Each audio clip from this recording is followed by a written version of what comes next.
नमस्कार दोस्तों, स्वागत है आपका वनडे एग्जाम सेंटर में। दोस्तों, आज के वीडियो में हम लोग बीए फर्स्ट सेमेस्टर इतिहास के सिलेबस के बारे में अध्ययन करेंगे और जानेंगे कि फर्स्ट सेमेस्टर में इतिहास में आपको क्या क्या पढ़ना होगा।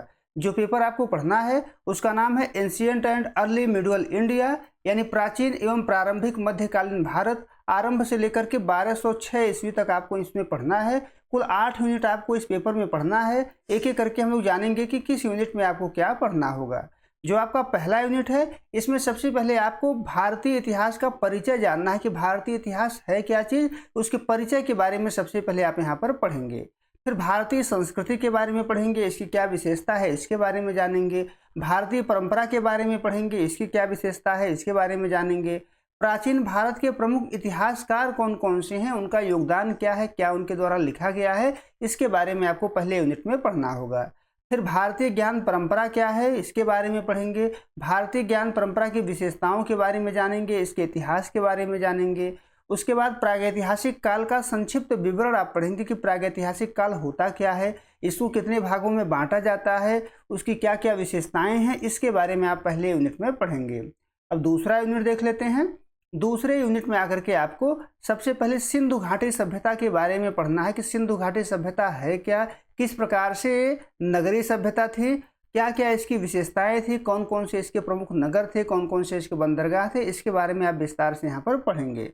फिर वैदिक काल के बारे में पढ़ना है आपको, वैदिक काल की कौन कौन सी विशेषताएं थी। वैदिकोत्तर काल यानी उत्तर वैदिक काल क्या है, इसकी कौन कौन सी विशेषताएं हैं। वैदिक काल से उत्तर वैदिक काल में परिवर्तन क्या हुआ, इसके बारे में आप दूसरे यूनिट में पढ़ेंगे।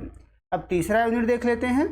तीसरे यूनिट में आकर के आपको मगध साम्राज्य का उत्कर्ष सबसे पहले पढ़ना है कि जो 16 महाजनपद थे उसमें मगध साम्राज्य का उत्कर्ष किस प्रकार से हुआ और क्यों हुआ, किन किन वंशों ने इस पर शासन किया, इसके बारे में आप पढ़ेंगे। फिर मौर्य वंश के बारे में विस्तार से आपको यहाँ पर पढ़ना होगा। इसमें भी सबसे पहले आपको चंद्रगुप्त मौर्य के बारे में पढ़ना होगा कि ये कौन थे, किस प्रकार से इन्होंने मौर्य साम्राज्य की स्थापना की, इनकी क्या उपलब्धियां रही हैं, इसके बारे में पढ़ेंगे। बिंदुसार कौन थे, इनकी क्या उपलब्धियां रही हैं। अशोक के बारे में आप पढ़ेंगे, अशोक की उपलब्धियों के बारे में पढ़ेंगे। फिर आचार्य कौटिल्य के बारे में आपको पढ़ना है और उनका जो ग्रंथ है अर्थशास्त्र, उसके बारे में आपको यहाँ पर पढ़ना होगा। इतना आपको तीसरे यूनिट में पढ़ना है। अब चौथा यूनिट देख लेते हैं। चौथे यूनिट में आकर के आपको गुप्त साम्राज्य के बारे में विस्तार से पढ़ना होगा। इसमें सबसे पहले आपको चंद्रगुप्त के बारे में पढ़ना है, इनकी उपलब्धियों के बारे में जानेंगे। समुद्रगुप्त के बारे में पढ़ेंगे, समुद्रगुप्त की उपलब्धियों के बारे में जानेंगे। चंद्रगुप्त द्वितीय यानी चंद्रगुप्त विक्रमादित्य जो थे, इनके बारे में आप पढ़ेंगे, इनकी क्या उपलब्धियां थी इसके बारे में आप जानेंगे। प्राचीन भारत का स्वर्णिम युग कहा जाता है गुप्त काल को, इसके बारे में आप पढ़ेंगे कि क्यों कहा जाता है गुप्त काल को प्राचीन भारत का स्वर्ण युग, इसके बारे में आपको चौथे यूनिट में पढ़ना होगा। अब पांचवा यूनिट देख लेते हैं। पांचवें यूनिट में आकर के आपको हर्षवर्धन का काल एवं राजपूत राज्यों का उदय पढ़ना है। यानी सबसे पहले हर्षवर्धन के काल के बारे में आप पढ़ेंगे कि हर्षवर्धन काल की क्या क्या विशेषताएं थी। फिर राजपूत राज्यों का उदय किस प्रकार से हुआ, इसके बारे में पढ़ेंगे। आपको गुर्जर प्रतिहार वंश के बारे में पढ़ना है, चालुक्य वंश के बारे में पढ़ना है, परमार वंश के बारे में पढ़ना है, चौहानों के बारे में आपको पढ़ना है, कौन कौन से इनके राजा हुए, क्या क्या उपलब्धियां रही हैं, इन सभी वंशों के बारे में आप पांचवें यूनिट में पढ़ेंगे।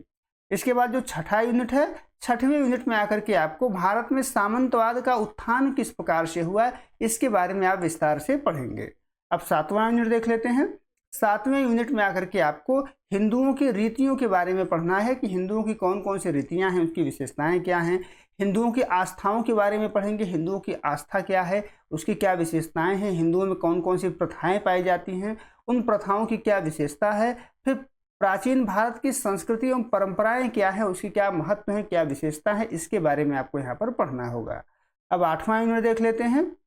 आठवें यूनिट में आकर के आपको इस्लाम के उदय के बारे में पढ़ना है। भारत में जो इस्लाम का उदय हुआ इसके बारे में आप जानेंगे। इसमें आपको मुख्य रूप से महमूद गजनवी का जो आक्रमण हुआ था, क्यों हुआ था, कारण क्या थे, क्या इसके प्रभाव हुए, इसके बारे में जानेंगे। फिर मोहम्मद गोरी के द्वारा जो आक्रमण किए गए थे, क्यों किए गए थे, इसका क्या प्रभाव हुआ, इसके बारे में आपको आठवीं यूनिट में पढ़ना होगा। तो कुल 8 यूनिट आपको इस पेपर में पढ़ना है। एक एक करके हम सभी टॉपिक पे वीडियो लेकर के आएंगे। अगर अभी तक आपने हमारे चैनल को सब्सक्राइब नहीं किया है तो अभी हमारे चैनल को सब्सक्राइब कर लीजिए, वीडियो को लाइक और शेयर कर दीजिए। बहुत बहुत धन्यवाद।